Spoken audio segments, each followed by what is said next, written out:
Afternoon. I'm sitting here working and processing through the advisory sessions that I've been talking and advertising on my LinkedIn page. And I think it's also in addition to the words that we write, I think it's also important that we put a voice to the word and create a time where, I can talk about my experiences of being a restorative justice expert and in a lot of implementation processes that I've helped lead across the nation. And I think that it's very important for if someone is going to invest time in this process and resources in this process. I think it's really important for you all to hear, conversations and stories of about my experience. And one of the ones that come to mind that, I think about often because it shifted the way that I do the work that I do, not only with restorative justice, but also in just organizational development in general. I think that one of the things that I want to be very intentional about is just making sure people know that RJ is just a tool that I use. It's not necessarily the whole scope of what I can do to transform organizations. But for the purpose of for this advisory session, I think that this is what we're talking about, and this story perfectly aligns with where we are. And so I actually made a post about this about a month ago, where I talked about the power of habit. And when I was reading the book, you know, one of the biggest things that I realized, or the biggest mistakes that I made early in my restorative practice work, was realizing that after I read this book, well, it had nothing to do with the concept at all. It really had to do with how I talked about it. And so when I first started training, when I first started consulting, I would go into an organization or I would go into job interviews and I would talk about culture change. I'd explain how restorative practices could transform a campus, strengthen its community, and create better outcomes for students. Everything that I was saying was true, but I noticed something, like people weren't really fully buying into what that looked like or what that could be on their campus.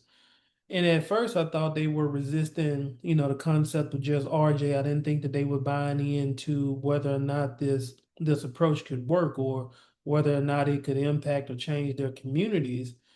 But after I read The Power of Habit, and I think I have a copy on my bookshelf. Yeah, I do. And so after I read The Power of Habit, I realized that looking back, it wasn't a philosophy at all. They were resisting what they thought I was asking them to give up. And so when I presented this concept, I would always talk only through the restorative justice lens, right? But people in the room, they can only hear what I was giving them. They didn't know the backstory of how, the fact is that this concept or this process that we were implementing, it didn't replace the traditional student conduct model, if that makes sense. And I think that a lot of people were assuming that we were trying to fit everything that we did related to restorative justice and restorative practices into that model, and they couldn't grasp the concept around whether or not it would be a realistic thing for us to achieve. Um, and so I learned immediately that I had to figure out, how do I articulate what it is that we're trying to add in terms of RJ being a tool that we were adding to our toolbox, and not necessarily replacing the traditional, more established student conduct practice that institutions have to follow.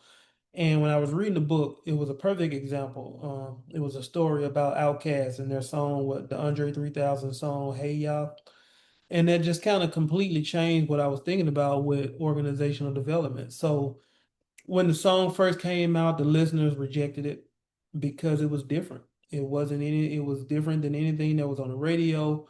People hadn't really heard a song that was structured in that way, and it was just kind of too far out there. And so one of the things that the DJs did, because they really wanted to push the song, was that they started playing it in between the songs that people were already comfortable with, the stuff that they already loved. And so over time, the listeners, because they had been exposed to the song in the process of waiting for their favorite song to be played, that they eventually did become familiar with it, and it became one of the biggest songs in the country. And so when I heard that and I thought about it, I realized I had to figure out how do I repackage RJ or restorative practices in a way that it fits within the custom model. I mean the standard model like we were just talking about. I was presented as if organization need to replace everything, but in reality, that's not how implementation works.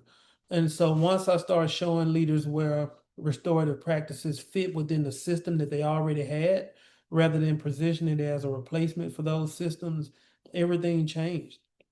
So those conversations became easier, people became more open, implementation became more successful. And that lesson has stayed with me far beyond, just the work of restorative practices. Because again, I'm doing organizational development work that span project management, Lean Six Sigma, um, process and procedure development. And so all of those things that I pulled from being an advocate or the face of restorative practice has transitioned into the work that I'm doing overall.